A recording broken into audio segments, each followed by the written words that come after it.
Social మీడియాలో పోస్టులు పెట్టాడని వైసీపీకి చెందిన యాక్టివిస్ట్ రాజశేఖర్ రెడ్డిని బుధవారం నూజివీడు పోలీసులు జిల్లా అధ్యక్షుడు అంబటి రాంబాబు సమక్షంలో అరెస్ట్ చేశారు.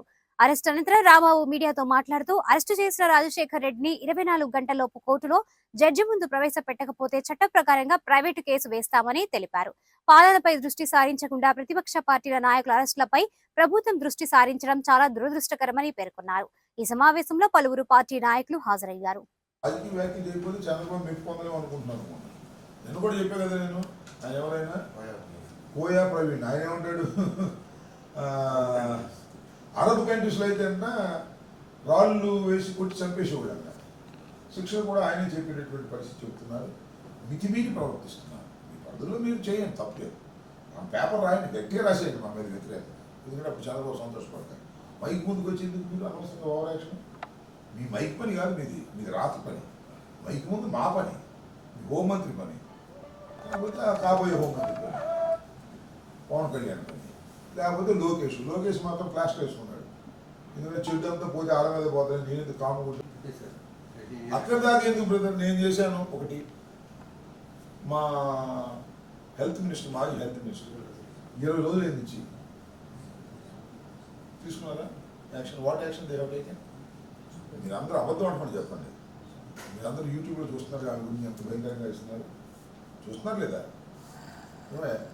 యూట్యూబ్లో ఆమె గురించి ఎంత అసభ్యకరంగా ఉంటుంది, నేను చెప్పకూడదు.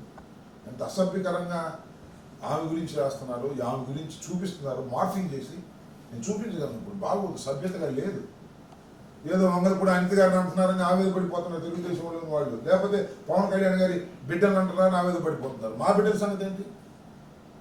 అసలు వాడు కంప్లైంట్ ఇచ్చింది ఎవరండి? తమ్ముడు నేను చూపుతుంది, వాడు కంప్లైంట్ ఇచ్చింది ఎవరు? అనిత గారు ఇచ్చిందా? ఎవరు? సీతారామాంజలి ముసూరు అంట, తెలుగుదేశం కార్యకర్త అంట, ఆయన ఇచ్చాడు. ఎవడిస్తే ఏంటి? రాజు మనోడు ఎక్కడుంటే ఏంటి, ఏది ఇస్తే కట్టే కేసు కట్టే కొనే, కేసు కట్టే కొట్టేయి బొక్కలో దోసేయి. ఇది 3 డైలాగులు. కేసు కట్టేయి, కొట్టేయి, బొక్కలో దోసేయి అనే పద్ధతుల్లో ఈ ప్రభుత్వం వెళుతుంది. ఇది దురదృష్టకరమైనటువంటి పరిణామం. సార్ ఇంకోటి, ఈరోజు యూట్యూబ్లో రజనీ గారి మీద ఇట్లా చేస్తున్నాను అంటున్నారు. గతంలో కూడా చాలా మంది మీరు జరిగింది. అప్పుడే మీరు అణిచివేసి ఉంటే, ఉక్కుపాదం మోకుంటే ఈరోజు ఇలాంటి పరిస్థితి ఉండేది. మా దగ్గర ఉక్కుపాదం లేదయ్యా, వీళ్ళ దగ్గర ఉంది ఉక్కుపాదం 2-3 ఉన్నాయి. అదొక పాయింటే. మా దగ్గర ఉక్కుపాదం లేదు, మేము అభివృద్ధి మీద వాటి మీద ఉన్నాము. మా దగ్గర ఉక్కుపాదం లేవు. వీళ్ళ దగ్గర ఉక్కుపాదం ఒకటే ఉంది. ఆ ఉక్కుపాదం ఏదో ఆడ మీద పెట్టుకుంటే మా మీద కూడా పెట్టుకోవడం కూడా కట్టుకొని అడుగుతున్నా. మేము ఉక్కుపాదం తొక్కలేదు. అవును, మేము చేయలేదయ్యా అనుకో, నువ్వు చెప్పింది ఒప్పుకోండి, మేము చేయలేదు. మా దగ్గర ఉక్కుపాదం లేదు, అంత తుక్కుపాదం. వాళ్ళ ఉక్కుపాదం ఉందిగా, ఆ ఉక్కుపాదం వాళ్ళ మీద పెడతారు ఎందుకు అని అడుగుతున్నా. నేను అడిగిన ప్రశ్న ఓకే, నేను అడిగిన ప్రశ్న తప్పిస్తున్నా. మా దగ్గర ఉక్కుపాదం లేదు, వాళ్ళ దగ్గర ఉక్కుపాదం ఉంది. మరి ఆ ఉక్కుపాదం మా మీదనా? మా బిడ్డల మీద పెట్టిన వాళ్ళ మీద ఉండదా? మా భార్యల మీద పెట్టిన వాళ్ళ మీద ఉండదా? మా రజనీ గారిని ట్రోల్ చేసిన వాళ్ళ మీద ఉండదా ఉక్కుపాదం? సో నేను అనేది ఏంటంటే, నేను మరోసారి చెప్తున్నాను కదా మీ అందరికీ, ఇది ఒక దుష్ట పరిణామం. నేను మొన్న కూడా చెప్పాను.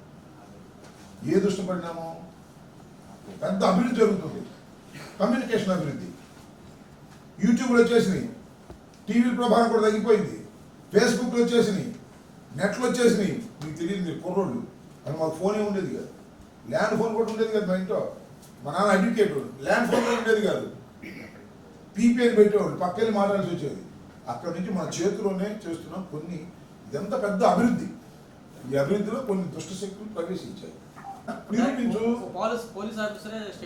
అదే నిరూపించమంటున్నా. అది కాగితం మీద రాయాలి. పోలీసు వాళ్ళు మైక్ ముందు చెప్పకూడదని నా అభిప్రాయం. Police officer is a police officer. You should not come to the press. సందర్భం వచ్చినప్పుడు రావాలి. దాన్ని మీరు అద్భుతంగా అమోఘంగా ఆర్టికులేట్ చేసేస్తున్నారు. మంచిదే, చూద్దాం, ప్రతిఫలం చూద్దాం. ఇప్పుడు ఎండాకాలమే కాదు ఉండేది, వర్షాకాలం వస్తుంది, శీతాకాలం వస్తుంది. ఇప్పుడు చంద్రబాబు కాలమే కాదుగా, ఇప్పుడు పవన్ కళ్యాణ్ కాలమే కాదుగా, జగన్ గారి కాలం కూడా వస్తుందిగా. అప్పుడు చూద్దాం సంగతి ఏంటి. సీఎం చంద్రబాబు తొలి సంతకం డిఎస్సి నోటిఫికేషన్ ఆగిపోయింది. అవన్నీ మర్చిపోయారయ్యా, అవన్నీ బలి అడుగుతున్నావు నువ్వు. అవి సైకో, ఈ సైకో సోషల్ మీడియా వాడిని వీడిని ఈ అడుగు ఆ అడిగితే మన చంద్రబాబు కోపం వస్తుంది. ఇసుక సౌగ్గా ఇవ్వటం లేదు అని అడిగా అనుకో కోపం వస్తుంది. సూపర్ 6 చేయలేదు ఏంటంటే కోపం వస్తుంది. క్యాష్ బండ్లు అందరికీ ఇవ్వలేదు ఏంటంటే కోపం వస్తుంది. నిరుద్యోగ వృద్ధి ఏమైందంటే కోపం వస్తుంది. ఫ్రీ బస్సు ఏమైందంటే కోపం వస్తుంది. ఆయన మాట్లాడితే సోషల్ మీడియా సైకోలు, జగన్మోహన్ రెడ్డి సైకోలు అని రోపేస్తాం, జైళ్ళన్నీ నింపేస్తాం. ఈ పని తప్ప ఇన్ని వాగ్దానాలు చేసి అధికారంలోకి వచ్చామే, ఈ వాగ్దానాలను నెరవేర్చాల్సినటువంటి నైతిక బాధ్యత మా ప్రభుత్వానికి ఉందే అనేది లేదు. ఏం చెప్పారా మీకు దుంపదేగా నాకు అర్థం కాలేదు. మేము పెట్టిన సోషల్ ఇది వాలంటీర్లు ఏం చెప్పారు? చంద్రబాబు జగన్మోహన్ రెడ్డి 5,000 ఇస్తాం, మేము 10,000 ఇస్తామన్నారు అన్నారా లేదా? ఇప్పుడు ఏమంటారు? అసలు అది వ్యవస్థ ఎక్కడ ఉంది, అది అద్దైపోయింది అంటున్నారు.